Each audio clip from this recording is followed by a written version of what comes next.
లేవో ఆ డ్రైన్స్ అన్నిటికీ కూడా ఇమీడియట్ గా 1 కోటి రూపాయలు శాంక్షన్ చేసి ఇమీడియట్ గా ఆ డ్రైన్స్ ను కూడా పూర్తి చేయడం అనేది జరుగుతుందండి. ఎందుకంటే ఇక్కడ నేను వచ్చిన తర్వాత నేను ఇంతకు ముందు ఎలక్షన్ లో తిరిగినప్పుడు గానీ చాలా మంది డ్రైన్స్ ప్రాబ్లం చాలా మంది చెప్పున్నారు.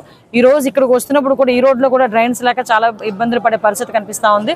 ఈ డ్రైన్స్ అన్నిటిని కూడా ఇంచుమించుగా 1 కోటి రూపాయల పైన వీటన్నిటికీ కూడా ఎస్టిమేషన్ ఉంది. వీటన్నిటికీ కూడా ఇమీడియట్ గా తీసుకొచ్చి ఆ డ్రైన్స్ ను కూడా పూర్తి చేసే పరిస్థితి మేము తీసుకొస్తాం.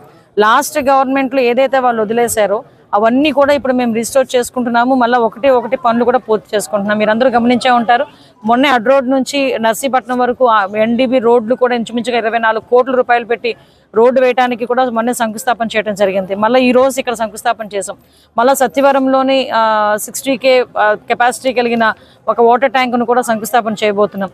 ఓవరాల్ గా ఎవరికి కూడా నీటి ఇబ్బంది లేకుండా వచ్చే సమ్మర్ కి ఎవరు కూడా నీటికి ఇబ్బంది పడకుండా ఉండేటట్టుగా ఒక కార్యాచరణతో ముందుకెళ్తున్నాం.